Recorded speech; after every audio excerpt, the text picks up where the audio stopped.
Okay, ready? 3, 2, 1. I'm pressing the button. I'm doing the thing. And I have done the thing. Now we're supposedly live on the internets. There we are. Where all our opinions are, they're, out there. It's all fine. It's all fine. It's all fine. So yes, No. so we're live. Everything is not fine because, well, it's this. This was the second to last episode of season 2, and I still feel like the second part of the season brought the whole lot of nothing. I stand by my argument. It's like they saved up everything for episode 14. I feel like. Do you think that we will get? I don't know. Yeah, no, I don't know. Feels like I don't know, like all the action, because season 1 was, pretty fun. Stuff happening and knives and fights, and I'm not saying that Star Trek should be all about action, so but you still have a certain level of action, and but now, I mean, it's kind of like the people who say like that Star Trek should all be all about being intellectual and just like have like that boring image of TNG. It's kind of like that part of Star Trek has reared its its head. Yeah. No, I don't mind. We have good character moments, but a show should be more than just good character moments. You should have. Well, it's like I've been saying, and they don't seem to have found the good mix between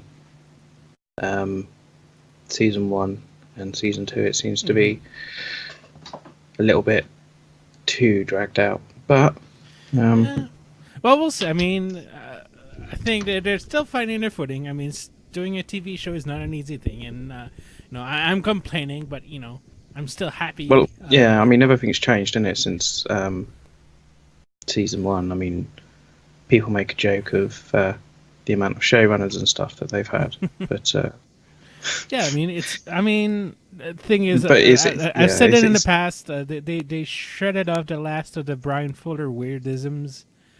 With the stacking of Harberts and Gretchen, and that's all right. And I think they're just trying to, it's never easy to finish up a series of plots that you didn't initiate as a producer. I would think. I mean, we're all got one thing we have to realize here. We all are just a bunch of armchair experts, and we are not producers and we're not writers. We're just fans, and it's just yeah, like no. I know what you mean. It's just like it's something that came to term, not necessarily came to terms, but realized in the last few weeks, and kind of led to my decision to take a little break from the online fandom, is that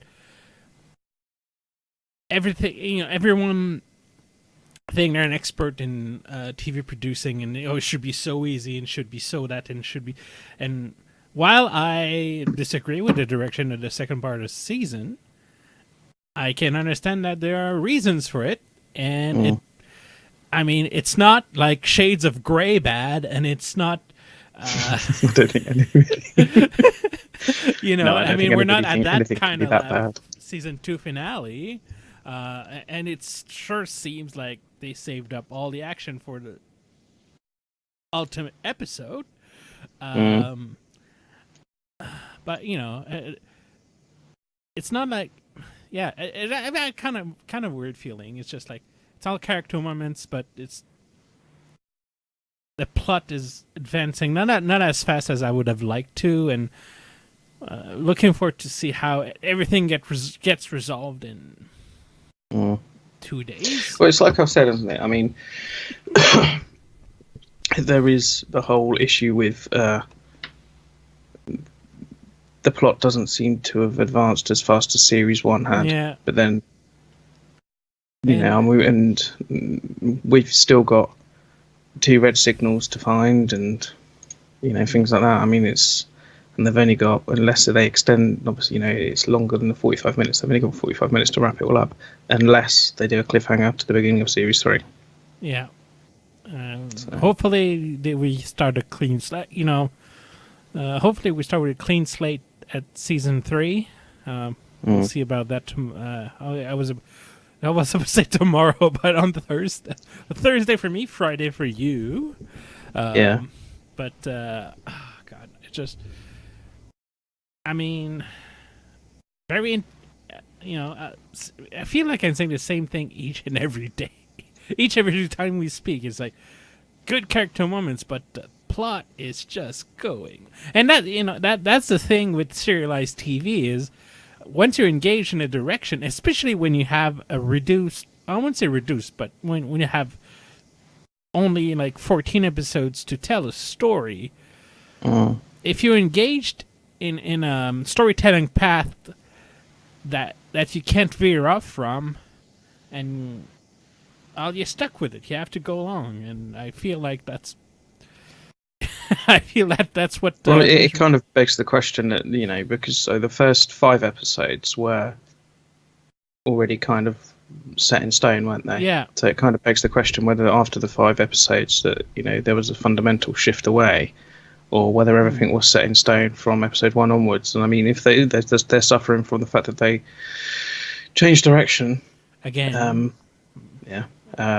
after the first 5 episodes, then it kind of, did it kind of like tie their hands behind their back sort of thing, or I don't know. Well, probably no in 15 years in the tell-all book.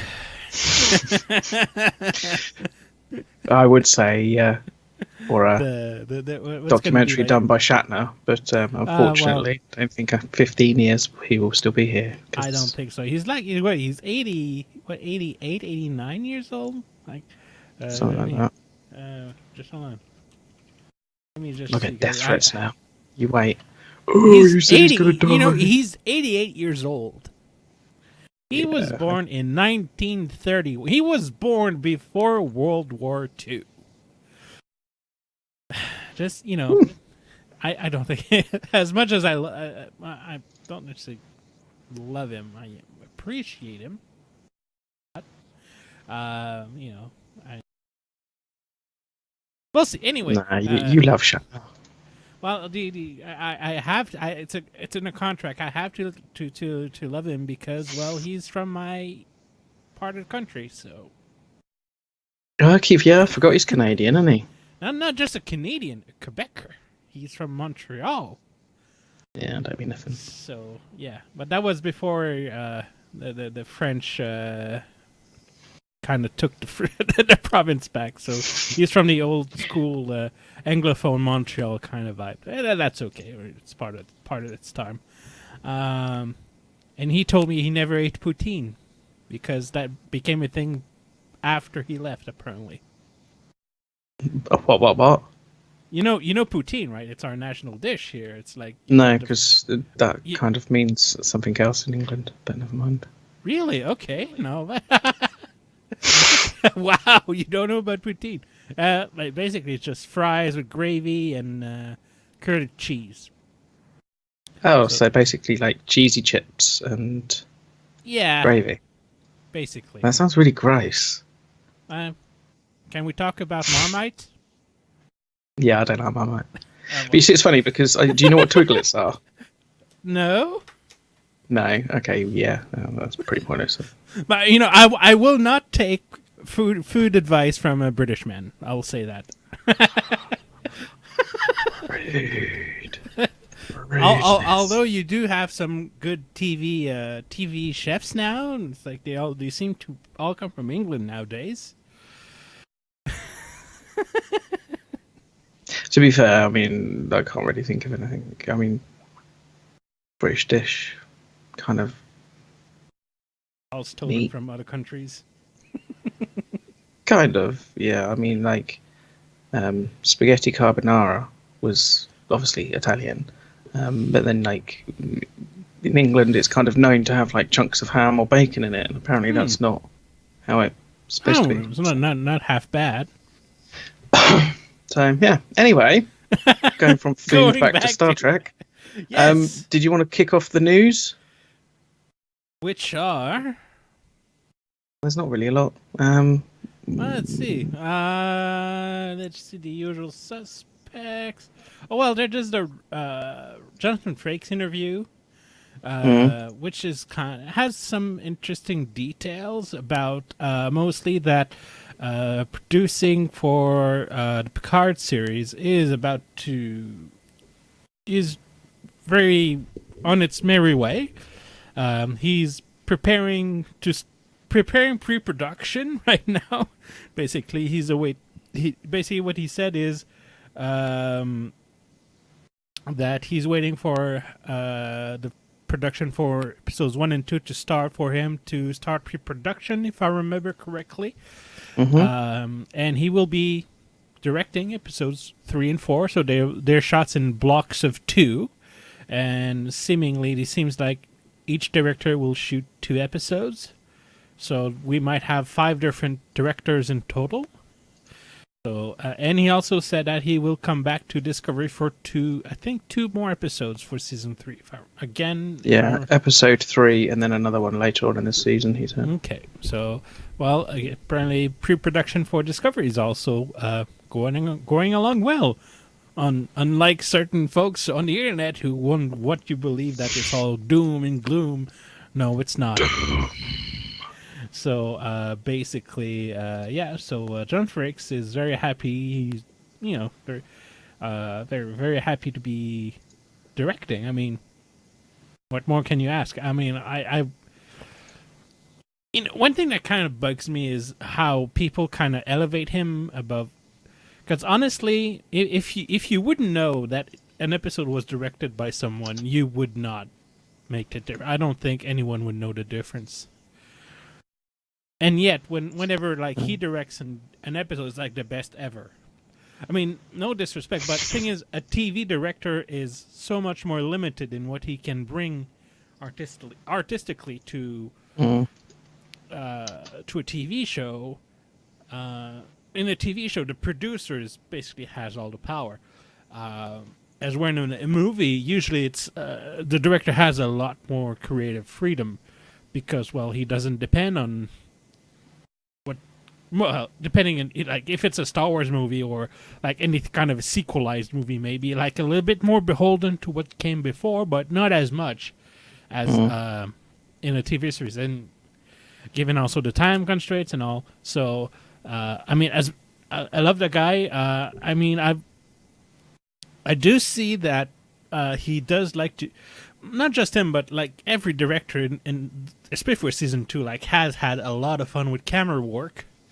Like the reverse angles, and you come like we've seen this week coming into the shuttle bay, like reverse camera, and then you go in and you flip the, so that I think that shows that they took the directors really are having more of a little bit more creative freedom, especially on the camera work angle. But as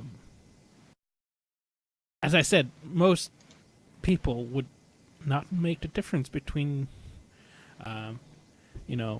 X and Y directors. It's just like because his name's attached, it's all so great and all, but no, I mean, I think people put him on a pedestal. Yeah. And he has directed some great Trek. You just got to look at the films for that. I mean, First Contact. We won't talk about Insurrection. Although that was well directed, it just was a really awful extended episode stroke film. Basically. Yeah, pretty much. But I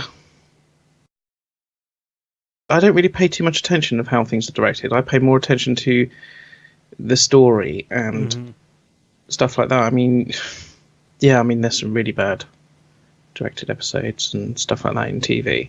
and it kind of shows. But I tend to pay more attention to what's going on than what camera angle looks like, or Yeah. that sort of thing. Because to me, it's you can have the best director in the world. Prime example, James Cameron, and make the worst film ever. Prime example, Avatar. Oh, come on. I can't. I know, seriously, I can't. I cannot stand that film. It's like Smurfs on helium, and Do you know that Michelle Yeoh just got cast in one of the many Avatar sequels that have been slated? Yeah, well, that's like his. That's one more of her work that you will not see. Well, it's one of those things that it's just like, it's been going on since what, 2010, something like that. I thought it was released in 2009.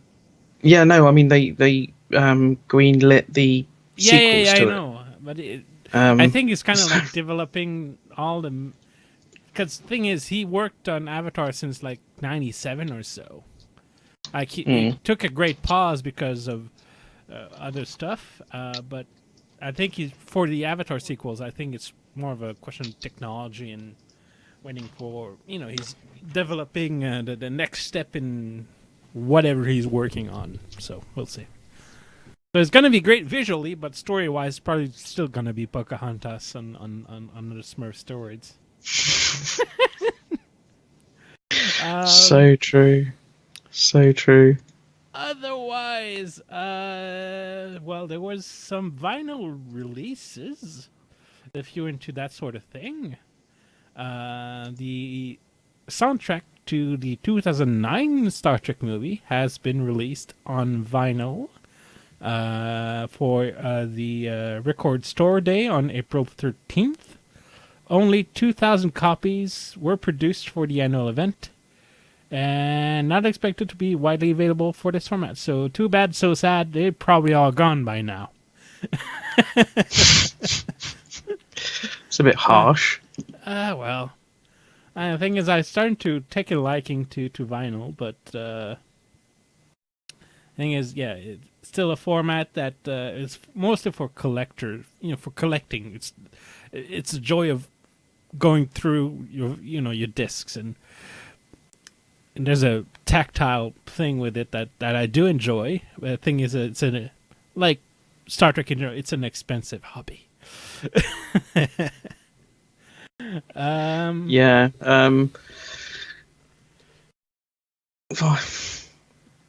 It's supposed to be better sound, isn't it, than CD and stuff like that? I mean, thing is, I'd say a lot of people who do say that are pretentious and do not know the difference. Oh, it's so funny. Oh, I mean, I'm dropping the truth bombs today. I have I am not holding back, but I know that I would not probably make. I could probably hear the, let's say the dirt in the sound, or you can still hear that, but I mean, to say that it's superior, I probably would not tell unless I have maybe a minimum of $600 worth of speakers in front of me. Maybe then you can have an inkling. But if you have that's something that's truly horrible is vinyl record players with integrated Bluetooth, which kind of just the Bluetooth thing destroys all the superior audio quality right then and there. Why would you? Yeah, I don't understand that. Well, no, I kind of do, because people don't have. People want to be pretentious and have vinyls, but don't want to cough up the money for the speakers to go along with. No, that's one reason why I won't get rid of because I've got a really old surround speaker setup for my computer. We're talking 2004, but the sound it puts out is amazing compared to what I'd get now. Now you'd get there's little boxy speaker things that Yep, that's the thing is sound it doesn't go old.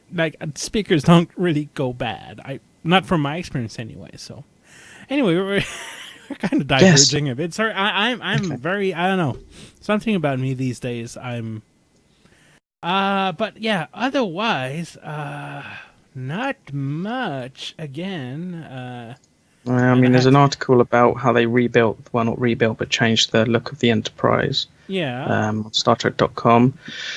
Um, Basically, it was just bring it into the 21st century kind of thing. How do you? It was fantastic, and everything like that for its time, but skimming through it, it's pretty much it wouldn't hold up nowadays. And I mean, pretty much we all knew that. Yeah.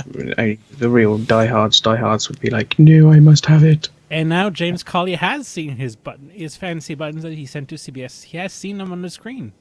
Exactly.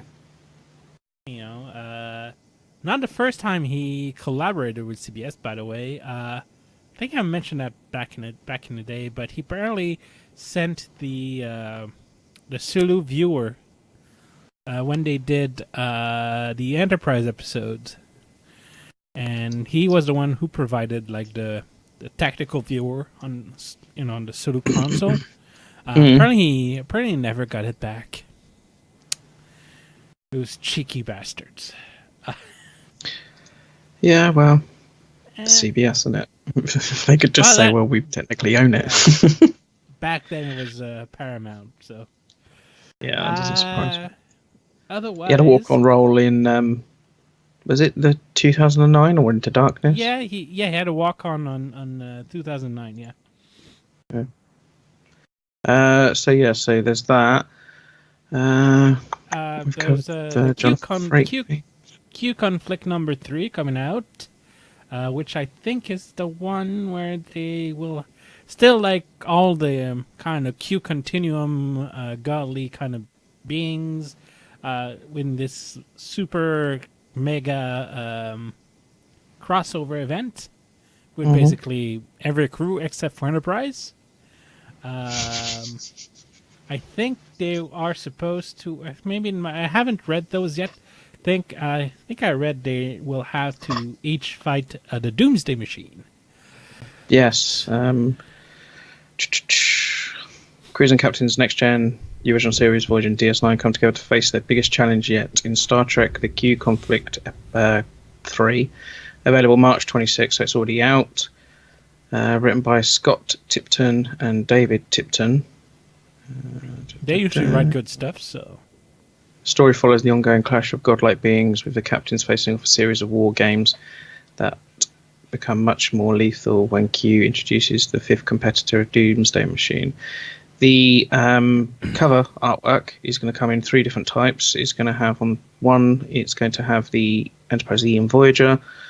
On the second cover, it's going to have Defiant and the Enterprise from TOS, and then on the third cover, it's going to have all 4 of them in some kind of like retro fancy artwork. So, I mean, it's something that I think I might have a look at. Yeah. I don't really. The only comic I've ever really want to read. Yeah, you know what I mean. Is the Borg one. I can't remember what it's called now. Countdown, the one with 2009. No, it's the. Oh god. The one with the clone of Locutus, I think. Okay. Doesn't ring a bell to me. Yeah, just having a look now.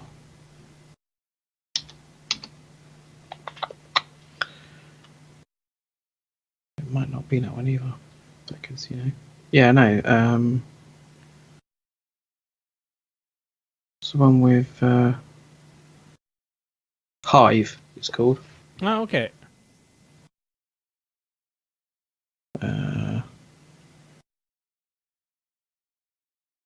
Done by Brennan Braga.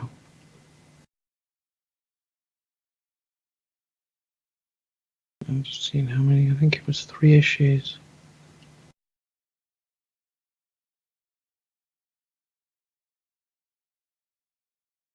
Reading. Yeah, it's Star Trek: The Next Generation Hive.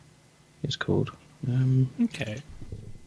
I think it was Borg related, if I remember correctly. Yeah, it's all to do with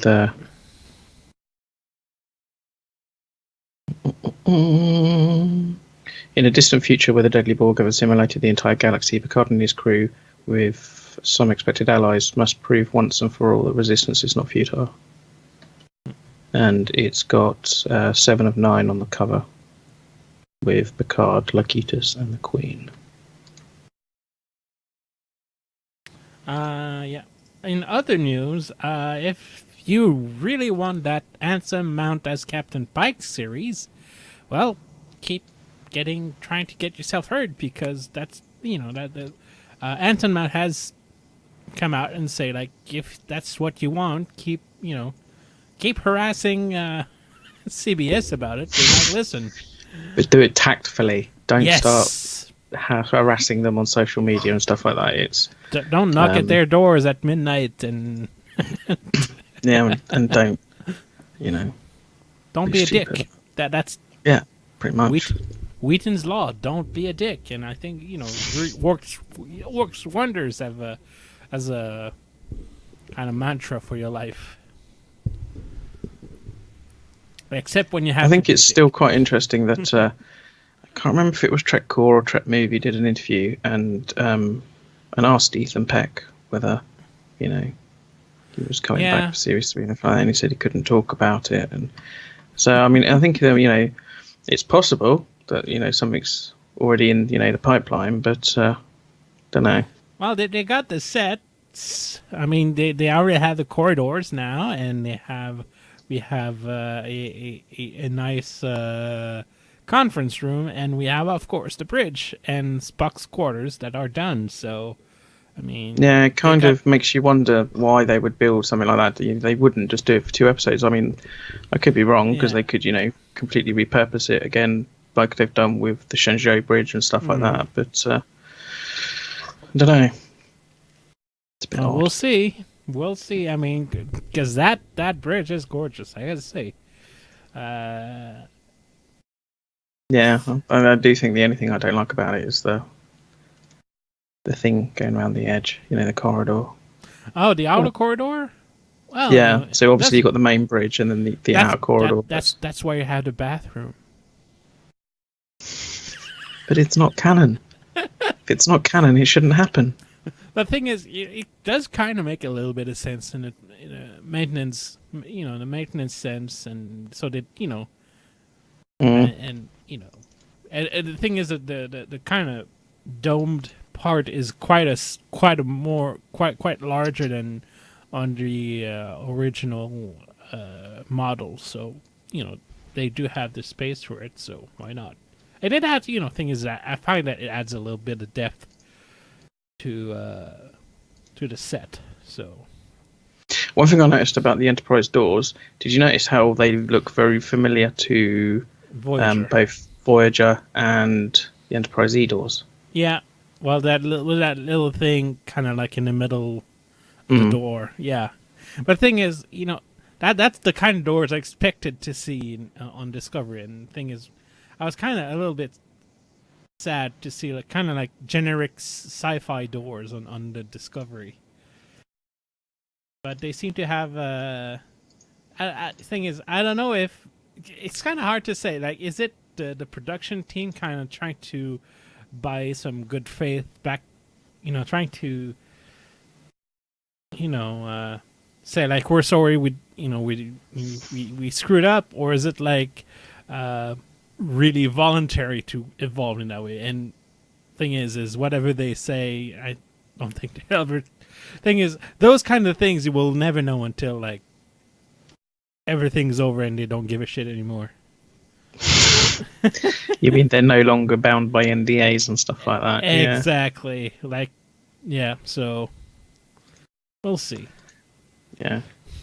So yes, I mean, okay. So quickly back to the news. The only other thing that I've got to talk about is on Star Trek Online. They're doing you play for the event when I was 3 weeks starting on the 18th for PC players. You can earn yourself a T6 ship when you play Operation. I can never pronounce that. repose, whatever. It's a featured TFO. You pay it once per day, you will receive 50 coupon progress tokens. So it's basically, like a daily grind thing. Progress will be rewarded across the entire account, so you only need to participate once per day to max out your potential. There will be bonus days where you can double what you earn from 50 to 100. You have to get 3,000 coupons to claim the prize. But basically what it does is it will give you a token to claim a free tier 6 ship off the Zen store. So if there's anything that you've had your eye on and, like me, you kind of only want one of the ships, you don't want to have to buy the entire bundle. It's quite a good idea for that. Wow. So yes, that's pretty much the only news. I mean, we're kind of coming to the end of where the news is and that sort of thing, aren't we? I mean, it's all dying down a bit. I know. Well, it's been dying down for weeks. I mean, we had spin-offs left and right and announcements and conventions and all, and now it's the thing is, well, we'll see next week. Maybe they are reserving a few surprises for the finale. You mean Thursday? Yeah, sorry. I keep thinking it's next week as well. Might be next week also. I mean, give time for fans to cool down from double whammy of Star Trek season finale and Game of Thrones episodes. So, Game of Thrones. Stopped watching that after Series 6. I kind of just lost interest in it. To be honest with you. I watched the episode this week, and I will have the same complaint that I had for Star Trek for the last part of the season. I will have it for this week's episode of Game of Thrones. Is mostly exposition. I said people saying hi, haven't seen you in a while, saying yeah, and then of course there's always kissing cousins. So that's basically it.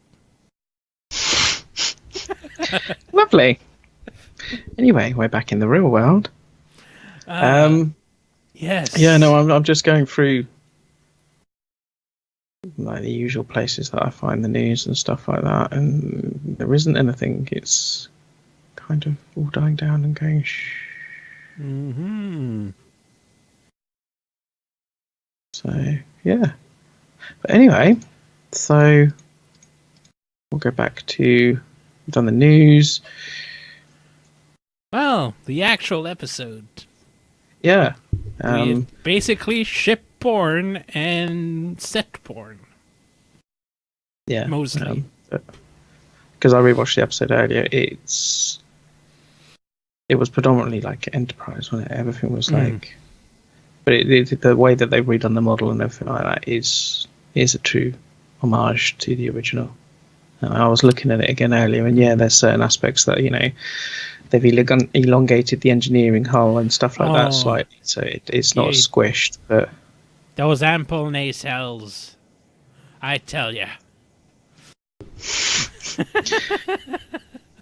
The bridge, though, I loved the bridge. It's just, I mean, I don't like the corridor, but you've got the captain's chair. It looks like the original. Even you said the captain's chair, but even the actual chairs, they recreated the Burke chairs that I think we said, because we seen those chairs last week, but I want to point it out again, a whole bridge. It's those kind of 60s chairs with the kind of upholstery, tucked on top of it. So those basically haven't changed. They haven't done the little triangles at the back of the chairs.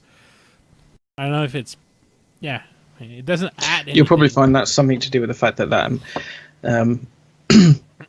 if they're not original Burke chairs, you'll probably find that it's something to do with they had to change it slightly. This whole 25% rule keeps going back and everything like that. But it would be little changes like that if they weren't originals, that they would have to make, just so it didn't look like they would blatantly ripping it off, sort of thing. Because obviously they don't own. I mean, the amount of detail. I mean, the first thing we saw of the interior of the Enterprise, apart from Spock's quarters. One thing that really struck out to me was the red grilling in the corridors before we even went to the bridge or the turbo lift. And that really puts you in the TOS mindset, like right. And I think those pack corridors also really did a thing for me. And you know, I've been to the. I'll say it again. I do have to. I've been to the Enterprise or to the original Enterprise many times. I mean, 4 times by now. God, I mean, I've been to the set tour and I got a really similar vibe, which is really great. So seeing those pack corridors, the red grilling, just a red splash of red, really kind of screams of original series. Yeah, Enterprise. I mean, it wasn't just that as well. I mean, there were a lot of the wall. Obviously, in the original series, most of the walls were just like flat, weren't they? Yeah. But just some of the walls, some of the details on the wall and stuff like that. It was just like I was watching it earlier, and I was just like, oh yeah, I remember seeing something like that, and I remember seeing something like that, and so it wasn't just a lot of people are saying, oh, it was just a reset dress of Discovery and stuff like that. It wasn't. You could tell. Well, I mean, it might have been. Yeah, it was a reuse of the corridor, but they really did a good job of reusing them. Unlike Spock's quarters, which was a little bit more blatant if you looked at the details of what it was a reuse of. Yeah, but even then, it wasn't. I mean, the only thing that gave that away for me was like the shapes on, the shape of the walls. Otherwise, it was, you had the proper the '60s grill, stuff like that. It did look proper retro, but with a kind of like touch of modern into it as well, which I thought was really nice. I mean, the turbo lift for me. Yeah. Oh, sorry, you go ahead. Yeah, no, I was just going to say the turbo lift. It was for me the main thing that was like, oh wow, kind of thing. And how much I really don't like TOS. It was like they got the turbo lift right. Yeah, okay. It wasn't an exact replica, and I'm but sure again, that upset I mean, a few people, you had the more pattern at the back, and you had a little handle thing. That's all you basically had to do. And the noise, it made exactly the same noise.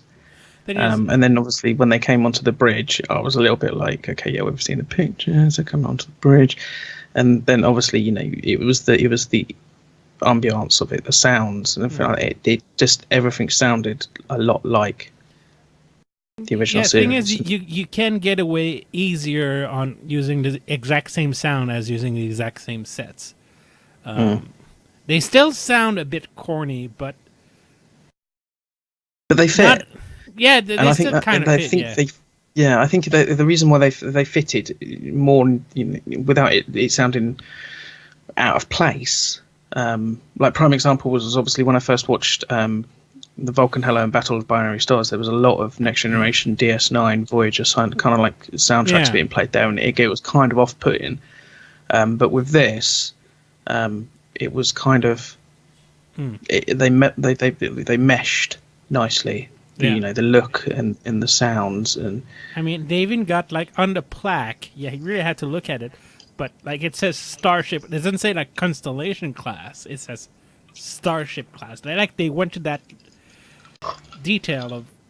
I mean, people who keep saying they don't care about details are obviously have their up their asses because.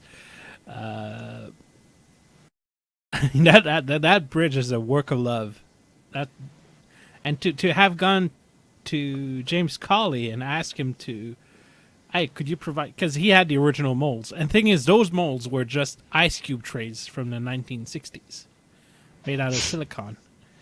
And kind of like the 3D chess set, it was just a reuse of chess and checkers games that was back in the 60s, because it was a space age and everything was kind of transparent a little bit, and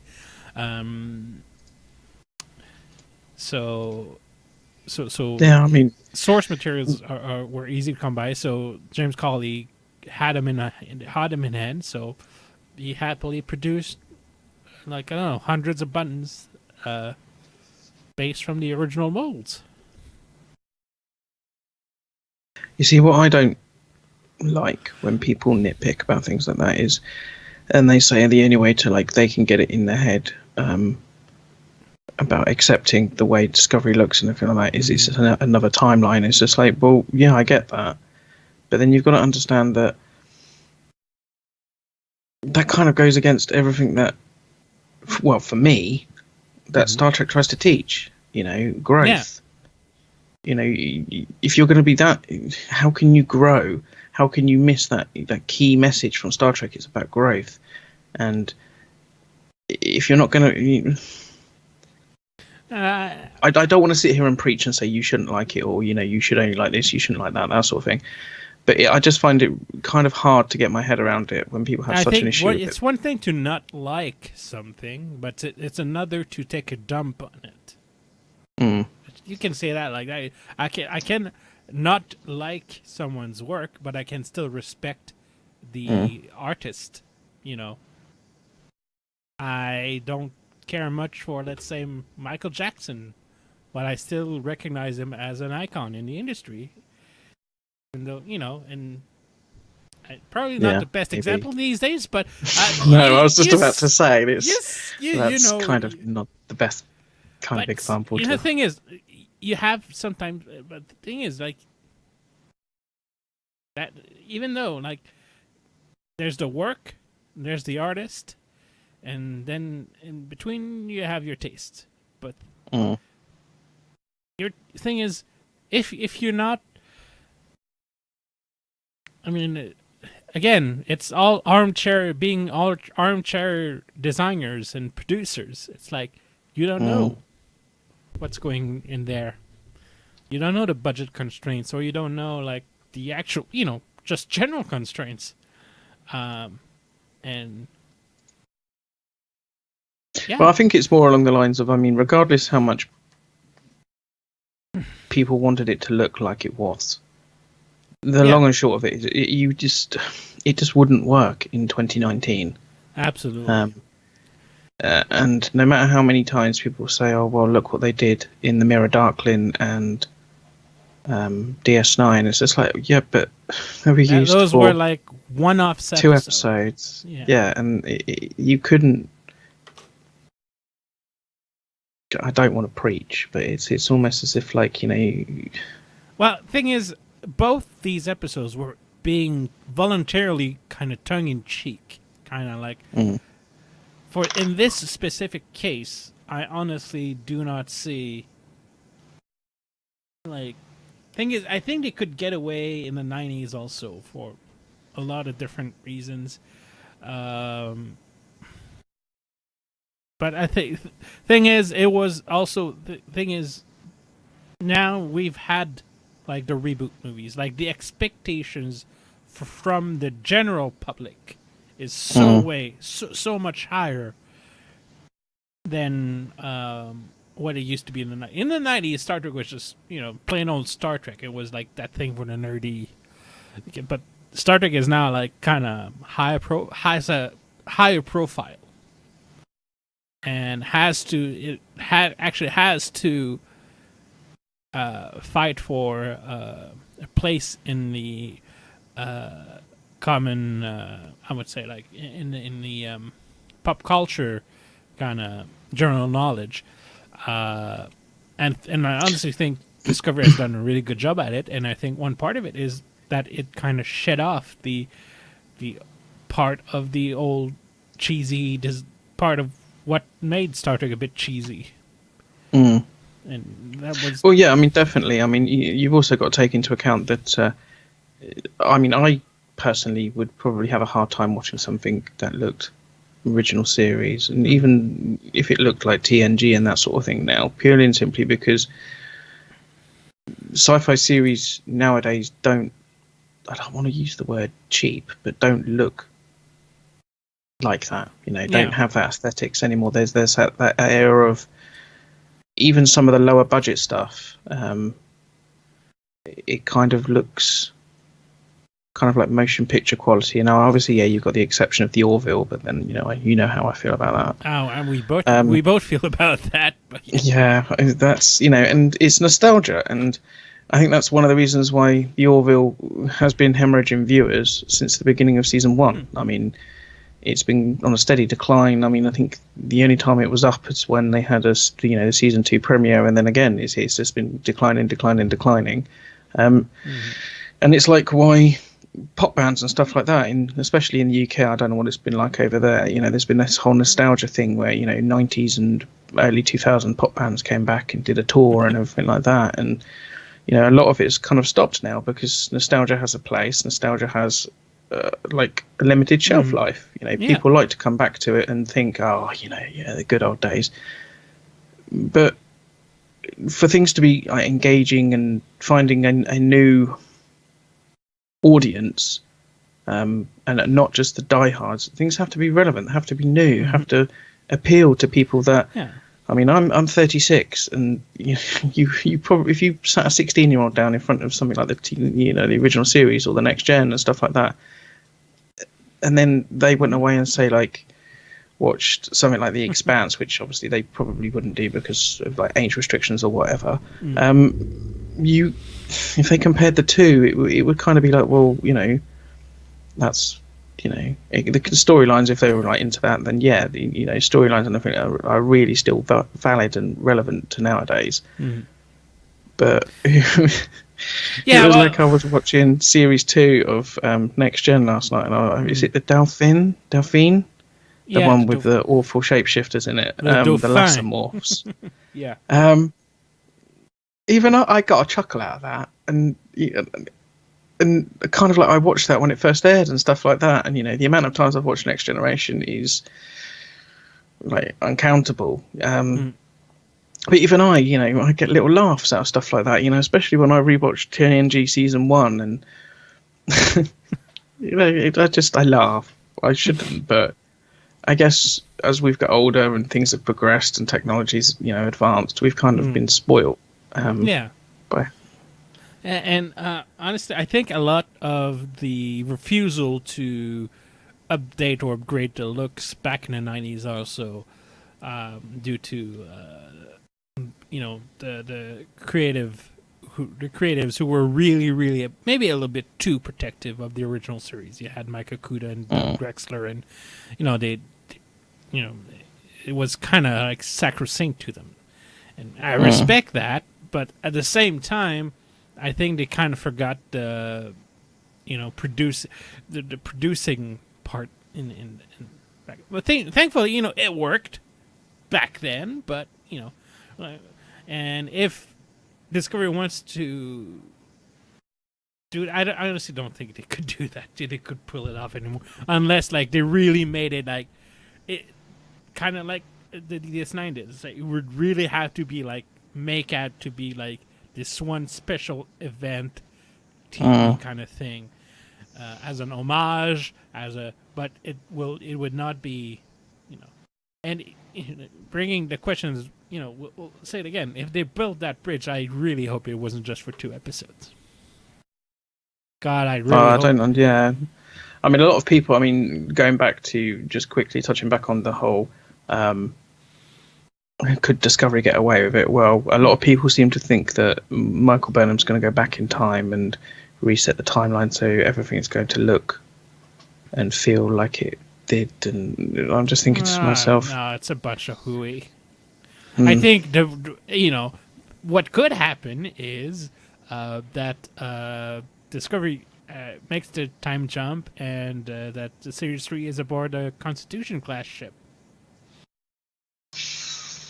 Don't know how I feel about that, but only because, to me, even though I like the reimagined Enterprise and Discovery, to me, Constitution is refit. That's how I've always seen it. I've always seen, but that might be because the first ever film I saw, and the first ever introduction to Star Trek to me was The Search for Spock. Believe it or not, probably one of the lesser liked and. People, but to me that was my first introduction, and then obviously, and again it was really weird because obviously, it was kind of like a sequel to The Wrath of Khan and everything like that. But that was my introduction. Actually, and then I've seen. I think it was the same order.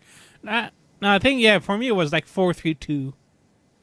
Like, if I remember correctly, on the Betamax tapes I had is like 4, and then the first one, and then the third one, and then finally saw the second one.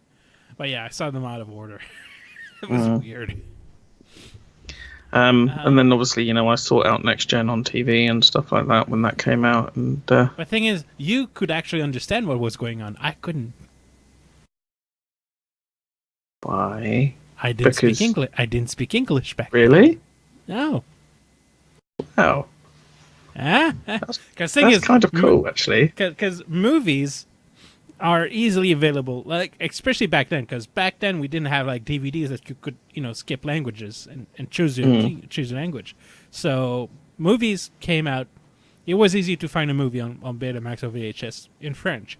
But the thing is, if you wanted to see a series in French, you had to have a TV channel that bought the rights and broadcast it. The thing is, in here in Quebec, nope. Like, we had 0 channel. I think the first time it was actually broadcast in French here in Quebec was like in the early 2000s when we had. I think it started in '97. We had a science fiction channel in French called Z, which actually now is broadcasting Discovery in French. But I meant to ask you something quickly, actually. Yeah, I read somewhere that Space aren't doing reruns of Discovery. Now, I thought that it was. I could check and let you know next week. Yeah, no, because I thought it was Space were doing the premiere of it, and then it automatically shoots over to Crave. Yeah, that's what.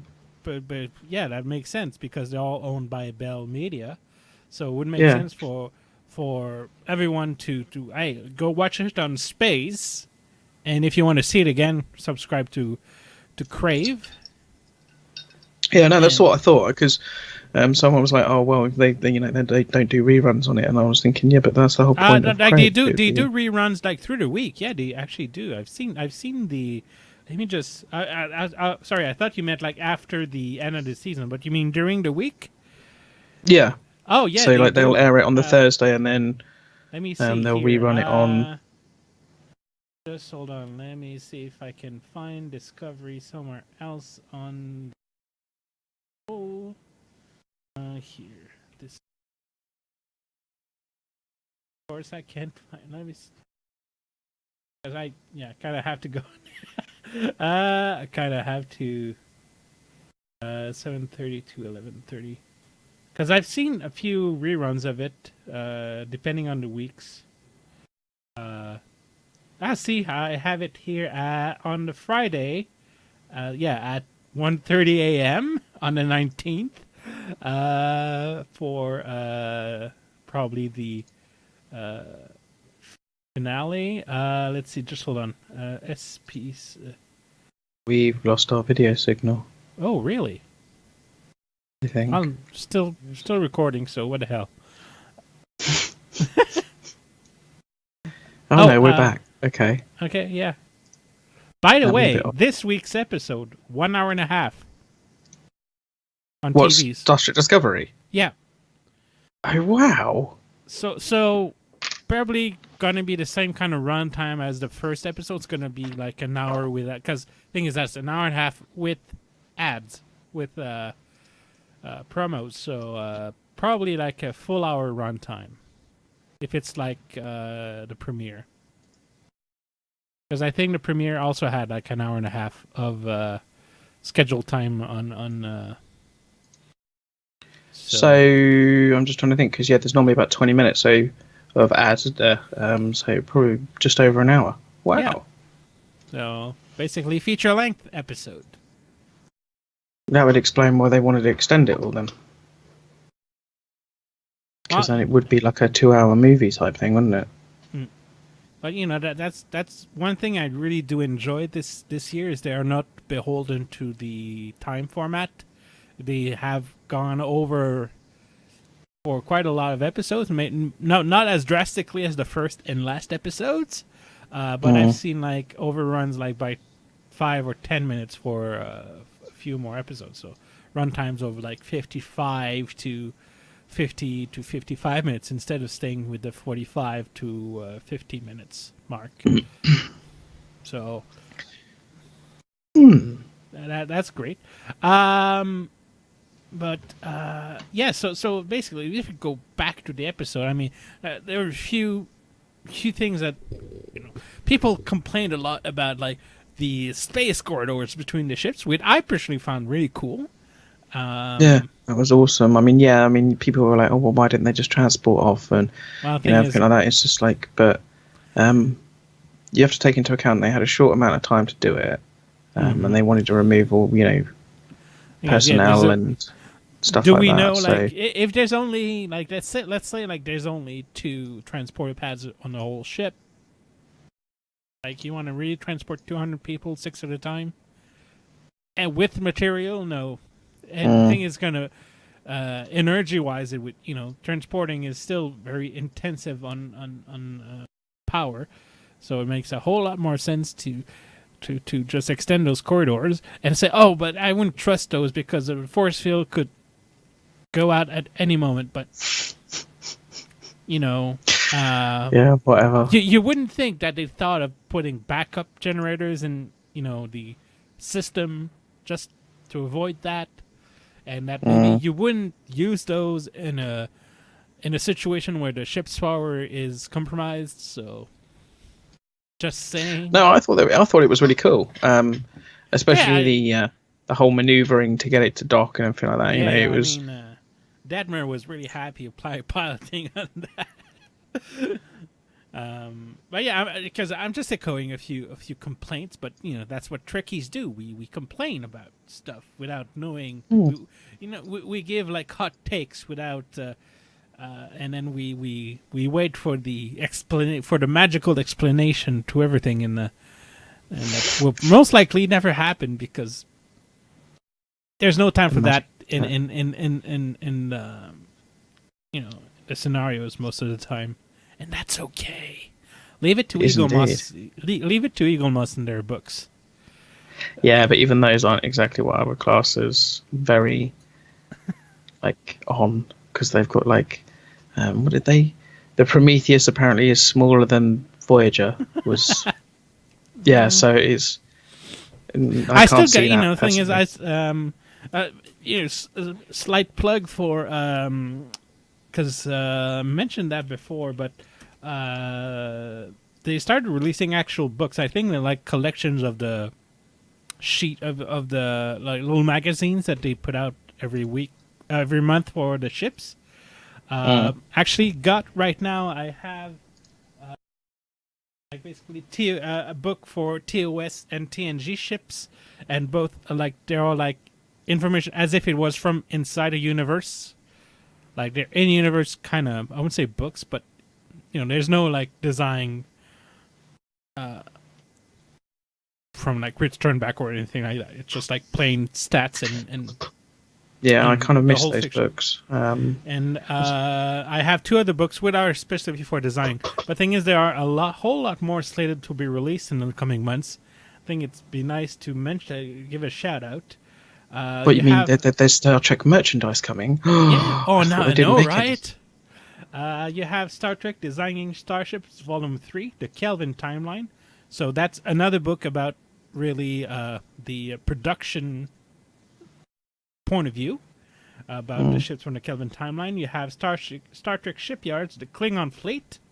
You have Designing Starships Volume 4, Discovery. So I do hope to have a lot of juicy information in those.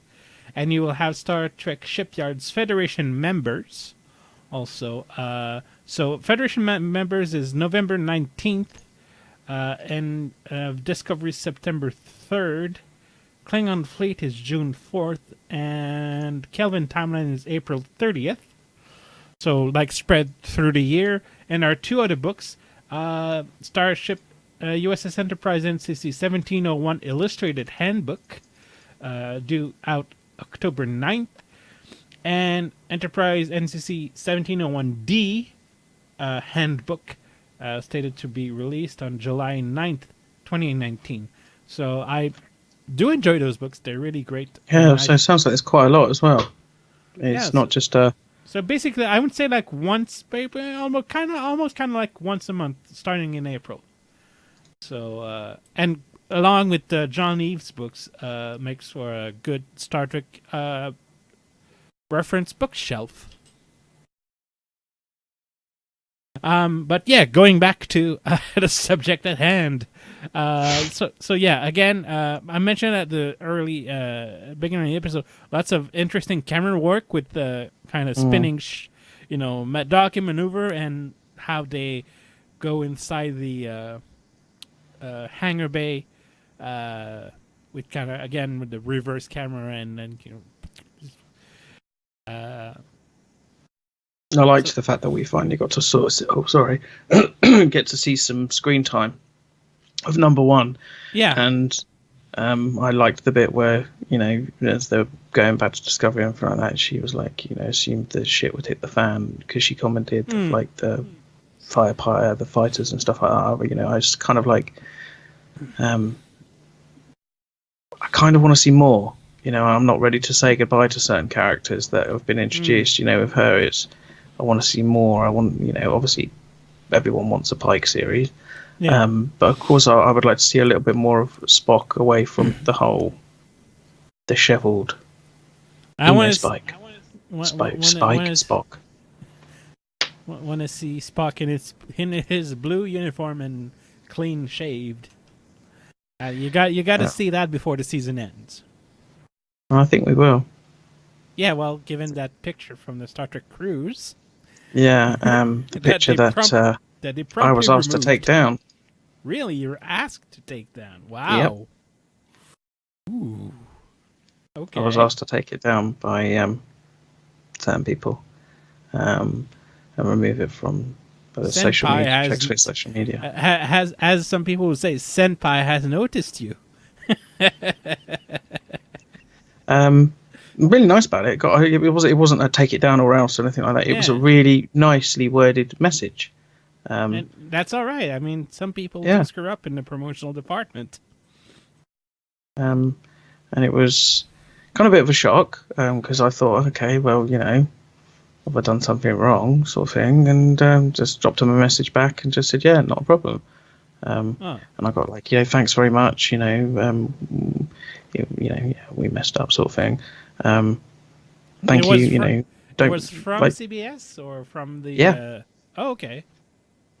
So and obviously it's done the rounds now. I mean, it's out there. Yeah. But I mean, I was quite happy to take it down because it was, I was asked nicely. There you go.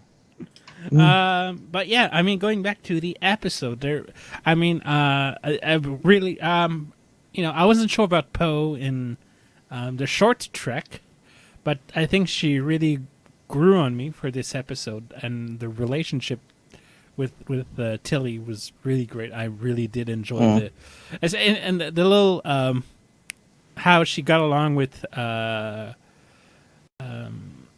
Reno also really made me because smile. There was always a who does Reno get along with sort of thing, because we saw earlier on in the series the love-hate relationship with her and Stamets, and you kind of didn't really see her interact with anyone else. But no, I kind of liked that little moment, and I mean, I complained about not a lot of action, but I still, as I'll say it again, the character moments are still worth it, even though the story is not going along as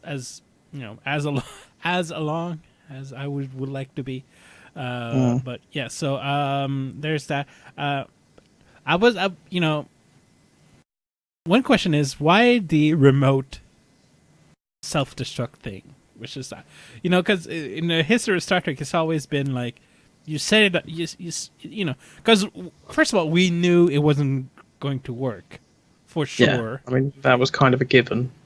But I don't know, felt like the remote thing was kind of a gimmick. It was an interesting gimmick, mind you, but it just kind of fell out of the standard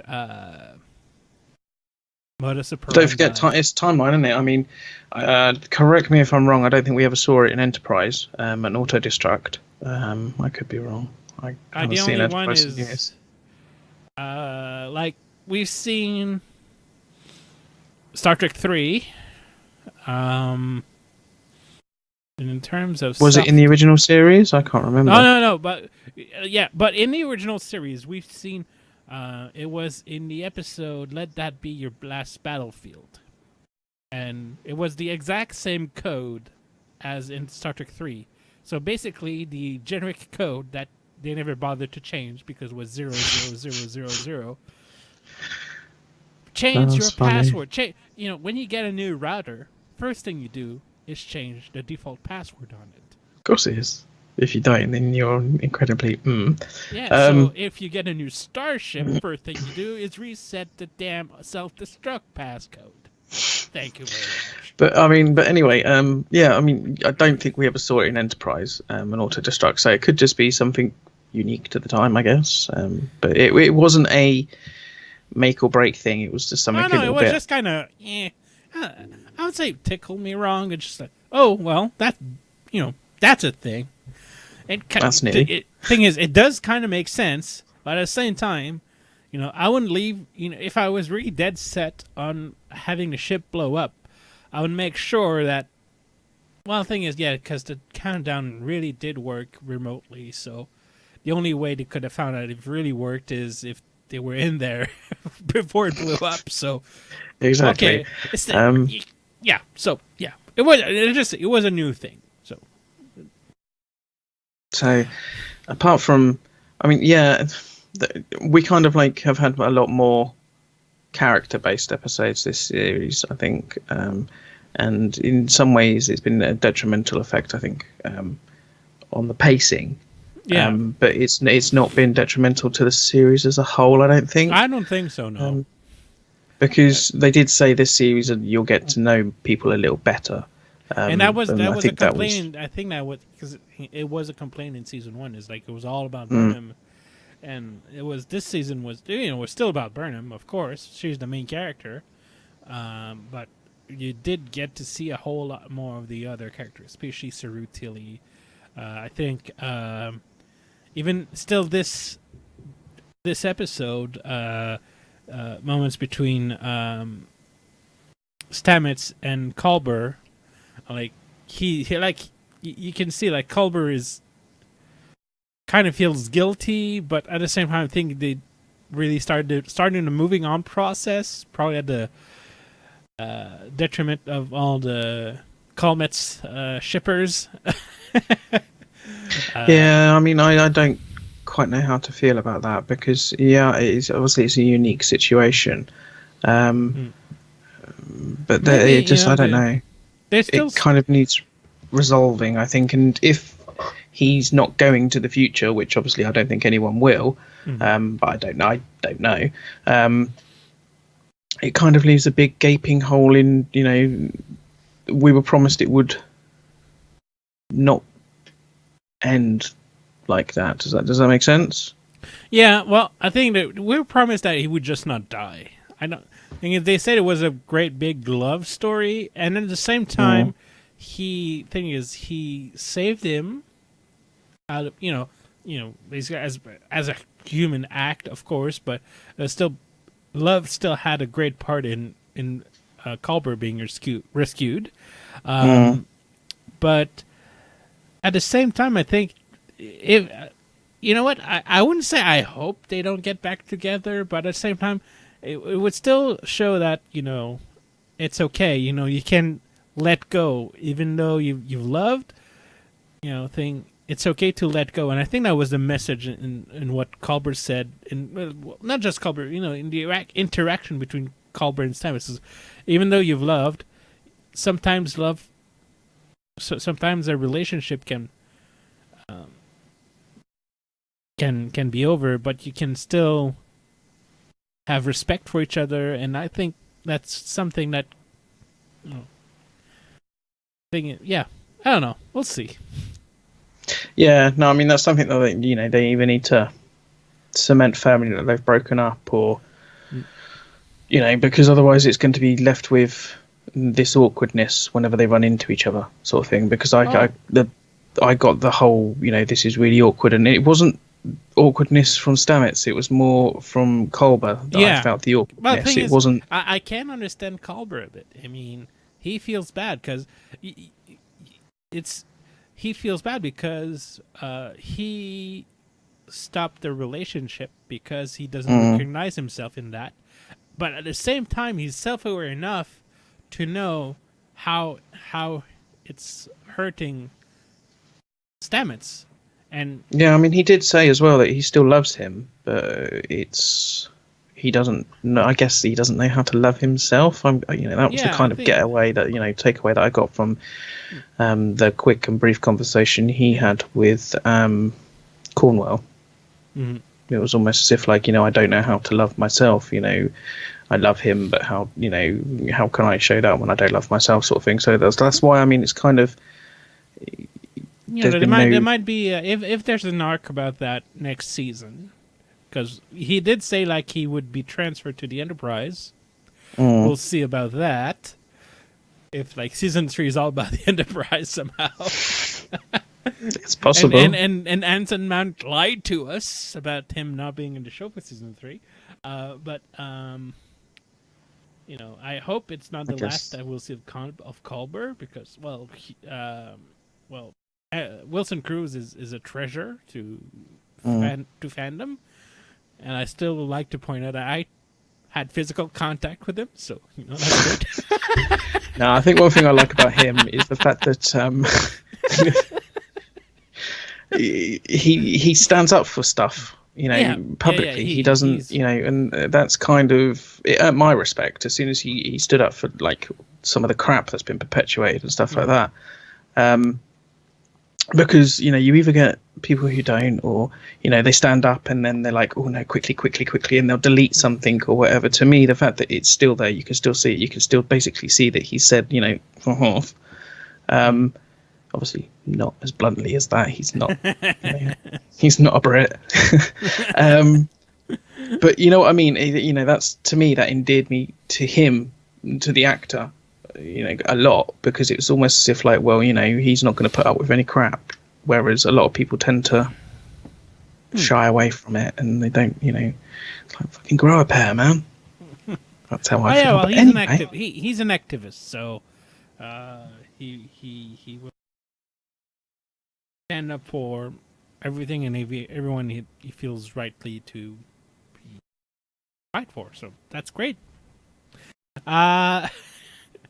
Otherwise, for the episode, the whole control storyline still makes no sense to me, but that's okay. No, it doesn't to me either.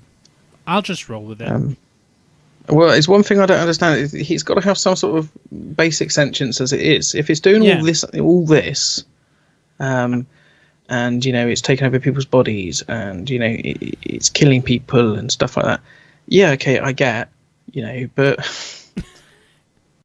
Why? What is it about the sphere data that it needs? What is what is unique about that it needs that to achieve sentience? Yeah, because when it's kind of already sentient already. Yeah, because he already knows what he wants to do in the future. So why doesn't? Because if he does it now, he's I don't know. But hopefully, might. Maybe it will make more sense after we rewatch. If we during the break, if we rewatch it, give a season rewatch and pay a little bit more closer attention with certain aspect. Yeah. Sometimes it does help after you've seen a whole season to have everything, like everything that's going to happen. Not just like for that specific episode, but like for the season as a whole. Sometimes it does help to come in and with a fresh perspective of knowing what. You see, it's funny you say that, because when series 1 ended, I rewatched series 1 pretty much as soon as it ended, and a lot of people were like, "Oh yeah, I got the clues about Lorca early on and everything like that." And to me, it was obviously it was obvious because I'd seen it, but I still didn't pick up on any of the clues. It wasn't obvious. the whole Ash vote thing was obvious from day one, really. Yeah. But But one the whole aspect from Laura it, thing was yeah, that was very well played, yeah. and I think that was down to Jason Isaacs. To be honest with you, I mean, he played that role nice. But one thing about the Ash Tyler that I did not see coming is how Laurel actually wanted to be captured to be able to activate him. Maybe I think No, I think that was part of her plan, or like how she adapt. Well, maybe not part of the whole plan, but the part of the plan when she was up with Cornwell is like to escape, and that her way out would be through Volk by activating him, and that I did not pick up on early. no, neither did I. When thing is after I took a break and the season I watched the Blu-rays. I said, "Oh, well, that makes sense. That's why she would actually. That's why Klingon would want to be captured is only because it's the next. It's her not necessarily the next phase of her plan, but it is her way out of that ship and of coming back with a prized enemy ship. So that makes sense. No, that was one thing I never really caught on. I mean, like I said, I do think you're right that he's going to take a rewatch of this. But then, just because I've watched the episodes like several times, after they've aired and stuff, I'm wondering whether it's a back-to-back thing. You're going to need to watch them back-to-back, uninterrupted to actually get. Maybe.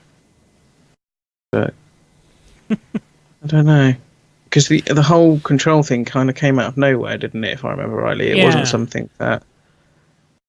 But I could be wrong, and it could be a whole. Well, it was mentioned a few times before it became a thing, and we know that because people got really interested in when Control was name dropped in episode 3 because of the book of the same name by David Mack. And I'm glad that they actually went in a similar direction, although a bit more funky. I read something earlier. Apparently, he said that there's no direct tie into the book.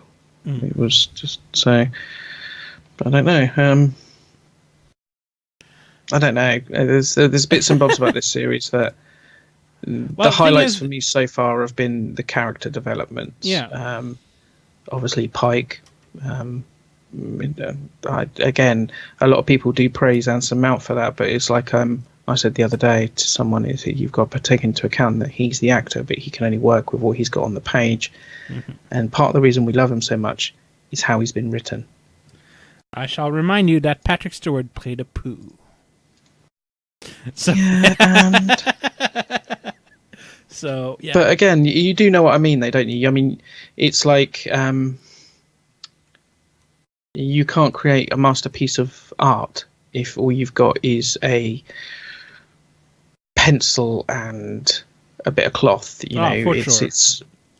It's all a case of you've got to have all the right bits to be able to make the work of art. And yeah, okay, a lot of people will say to me, "Oh, yeah, you're just the honking his horn sort of thing." But yeah, he's the actor, but he can only work with what he's got on the page. And a lot of people complain about the writing of Discovery and stuff like that.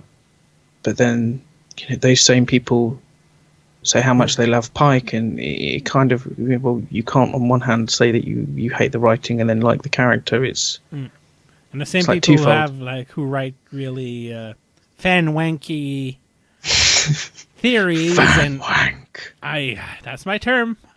I do love that term. But yeah, the same people who's all about fan wank and rehashing the same old stuff. Rather than have balls and try, thing is, as much as I don't like the storyline, I mean, they still had balls because threat assessment AI is something that is relevant to today's to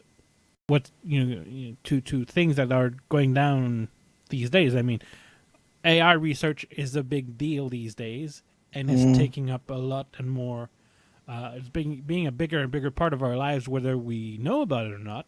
Just only think about, whenever we say algorithms, it is still essentially part of an AI that is learning. Let's say on YouTube, on control what's being allowed or not, or on Facebook, or about what's being shown on your timeline or not, or what ads are you're seeing, or so basically it is taking a lot more place in our lives, and in not just in our civilian lives, but in the military industry, it is still it is taking a huge part of R&D right these days, and can already see what's going on with drones, about like killing people, remotely at a continent away. And they did touch that subject a little bit in Star Trek Into Darkness, a tiny bit, just, tiny bit. Yeah, the less said about that film, the better. But I think in the next step is really having an AI decide what is hostile and what is friendly. And it is being researched right now. And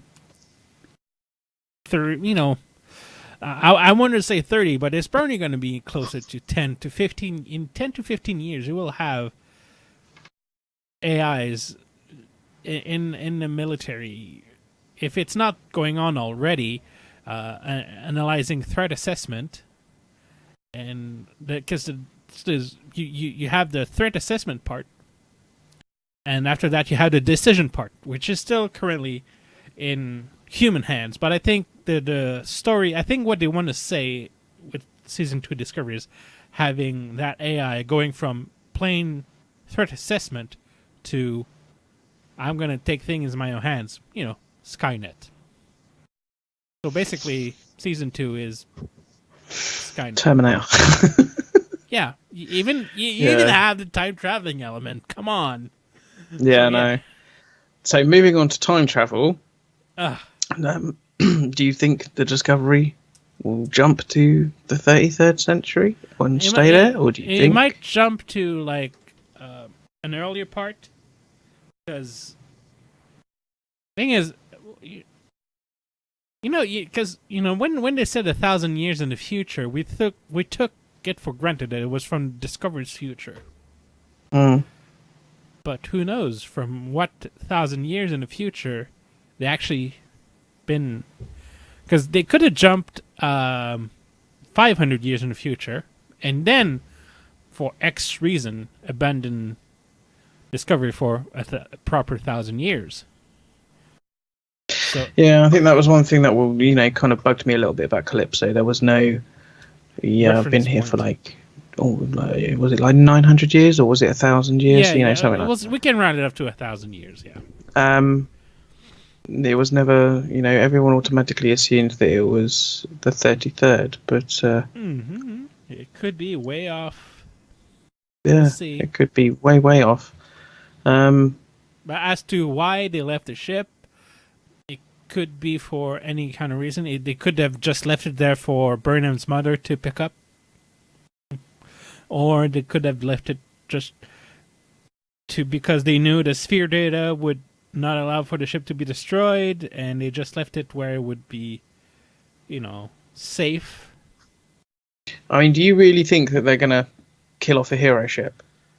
Yeah, they're gonna find a way to bring it back. I think like Burnham will leave the ship in a safe. It's kind of it's the Back to the Future 3 at the beginning of the movie. So you got the broken time machine. You leave it in a cavern, and you wait for your friend 50 years from then to pick it up, repair it, and then go back. So we've gone from. I think it would be kind of interesting to see as well whether the Sphere AI kind of takes some of Ariam's memories as well. And the reason I say that is because obviously we never knew what Ariam's first name was. It could be Zora.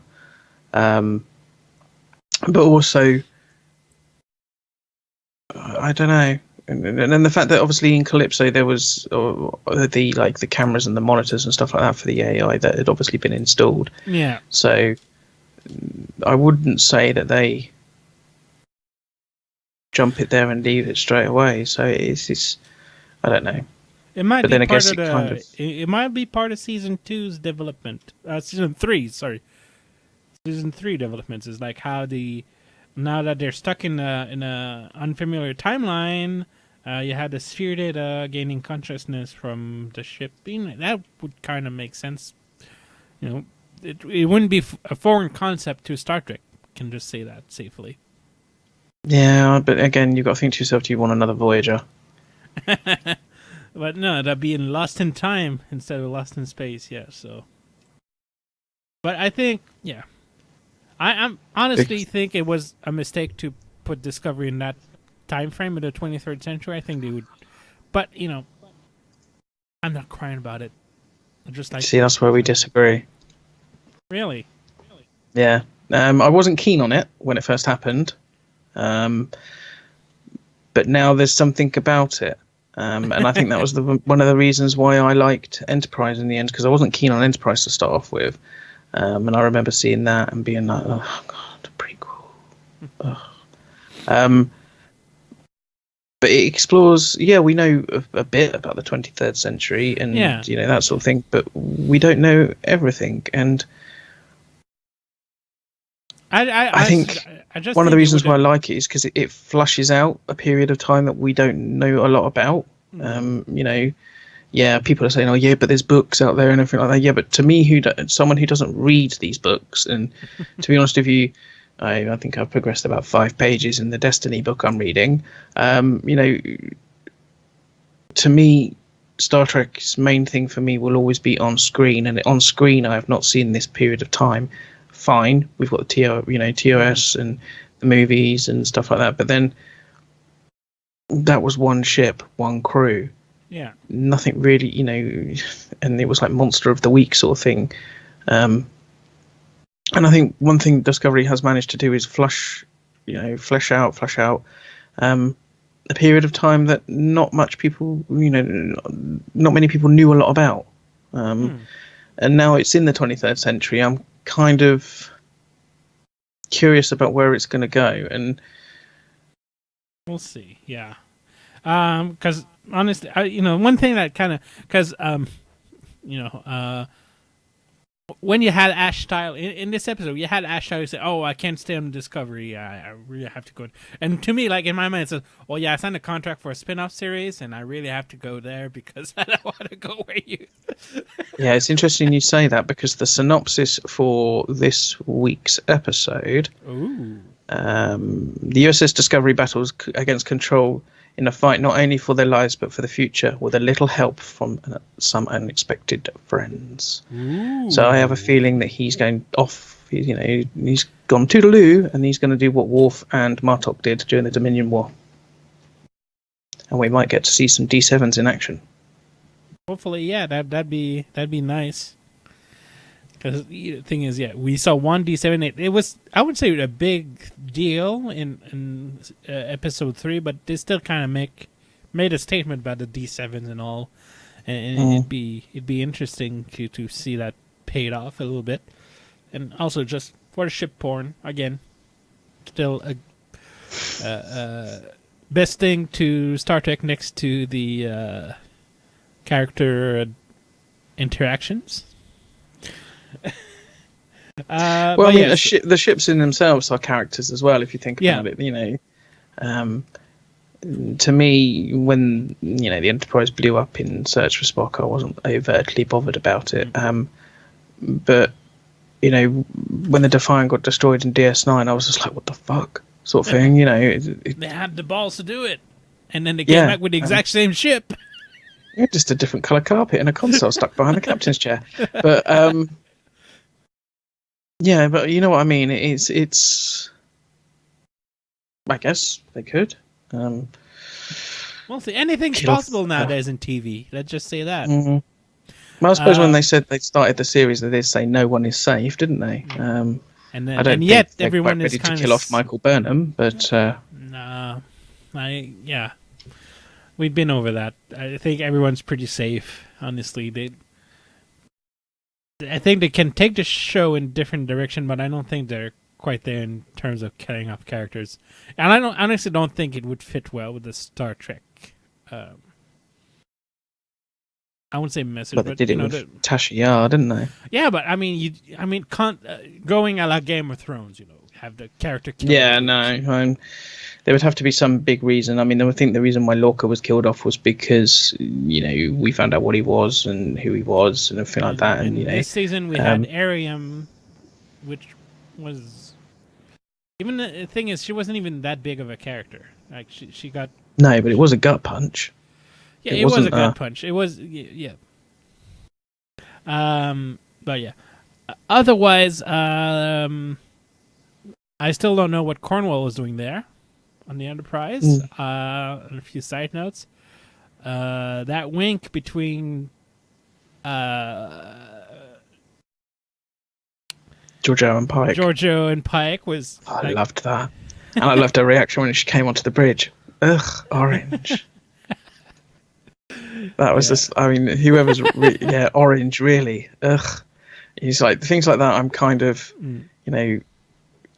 Yeah. I think that's got to be the characters. That is a character. She says whatever everyone else just won't say.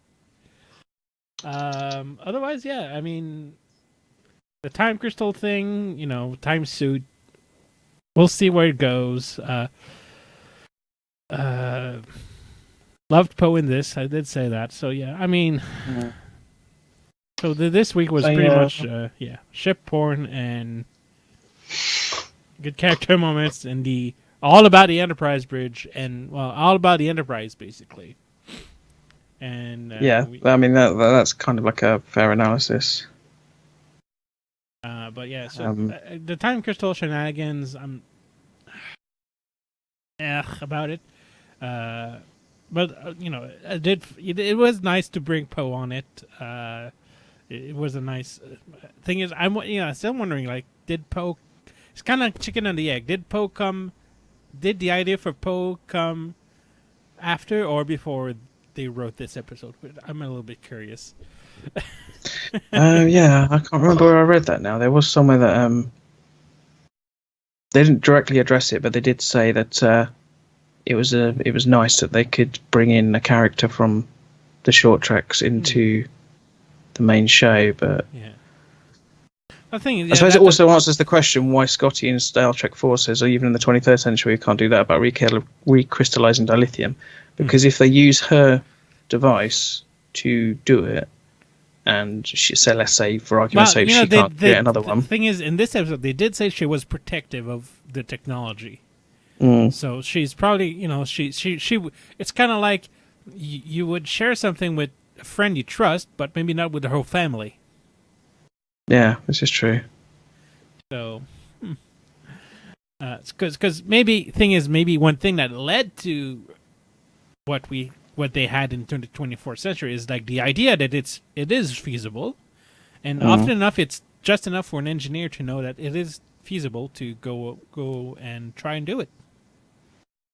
Because saying that even in the 23rd century we still can't do it still implies that it could be done. And I'd like to think of it more as that's the reason why it can't be done, sort of thing, because they did say they're going to try and tie up all loose ends, didn't they? And it's little things like that, even though I know it sounds really stupid, but like big glaring things, like people have problems with like the looks of the uniforms and the aesthetics like that. People have big problems with that. To me, that doesn't bother me. It's the little minute details, like if like Saru said, recrystallized dilithium. And it was kind of like a for me it was like a nice tie-in with the Voyage Home, where Scotty says, even in the 23rd century we can't do that sort of thing. And I guess for me it was just like, so that's why they couldn't do it, because she didn't develop the technology and they used it for this sort of thing. But that's just me. Yeah. Finding things. Anyway, I think we've been So- around. I think I Yeah. did So the round of- what do you hope for episode 14? I mean, let's have a bit of a speculation. I mean, Buck Rogers Spock. in the 23rd century. So obviously Oh Spock no, has it got to was sorry, stay it was in the. Duck Dodgers in the 23rd. Was it Duck Dodger in the 24th and a half century? Sorry, yeah. That was it. Anyway, yeah. So obviously we know Spock's got to stay, Yeah, or at least he's good. if they do jump to the future, he's got to come back. So I guess that's still up in the air about how that's going to play out. But for let's say for argument's we sake, did see him in a shuttle this week's episode preview. So I think that's probably like he's going to be in a shuttle fighting because shenanigans require him to go outside, and then they're going to pull the ship through that big hole in the sky, and he's going to be left behind. do you think they'll defeat Control? I think so. I think they're going to move on for something else next year. Or because I think the way they set this up is Section 31 show, the Michelle Yeoh show, will be about Section 31 being disavowed and like all traces of it removed from existence after the Control fiasco. And it's going to be Giorgio and Tyler trying to rebuild Section 31 because we did see Tyler is a firm believer that such an organization needs to exist to fight in the shadows and the shades of gray and whatnot. So basically, yeah. So that's going to be the Section 31 spin-off series, is them doing real covert stuff and not just relying on threat assessment software. So it kind of like begs the question then. If Giorgio is going to be heavily involved in Series 3 and she's doing her 31 series, can Discovery go to the future? Maybe just for the one season. Or maybe for half a season? Maybe. I mean, it could be like kind of like we're stuck in the future for 2 episodes and we go. But then you still have the whole Calypso thing. So we'll see if they can resolve the time jump and the Calypso thing in beginning of season 3 and then go back to their own time. Because honestly, I will miss Cornwell. If there's I really do like Jane Brooke. I think her.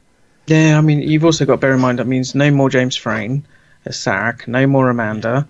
I don't know. They did give like the big goodbye scene also between like not only with Amanda and Spock, but with Pike and the whole bridge crew.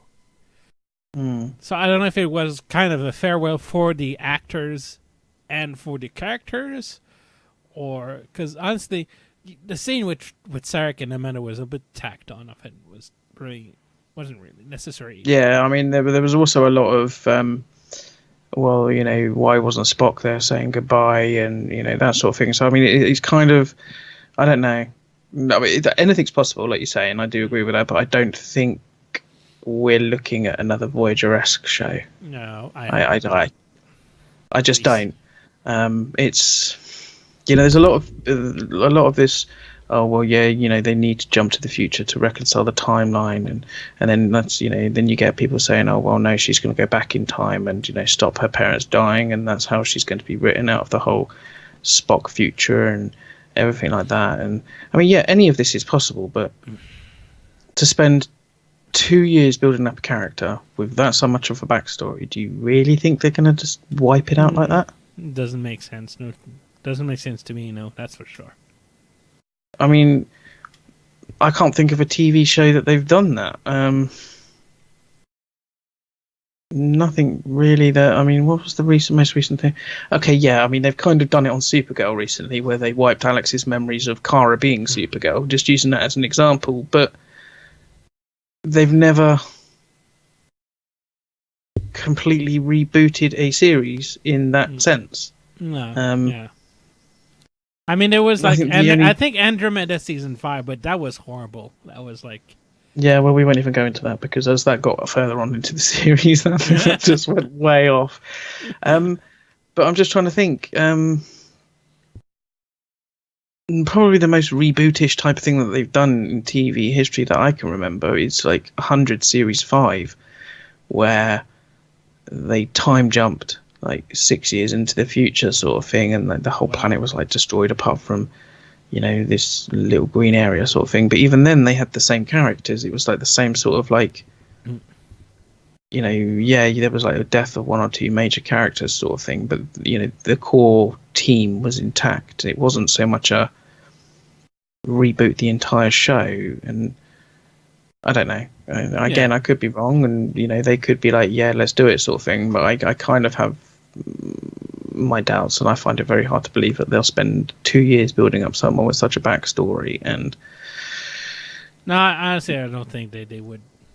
Just why would you just wipe it out like that? I don't know. They're still playing it quite safe right now, and that's okay. Not everyone has to be Game of Thrones. No. That was just... I think what put me off that was... I think it was the end of Series 6, where they killed everybody in the church. Oh, yeah, and then you have the big explosion, and yeah. Yeah, I think for me that was just like, I can't be bothered with this anymore.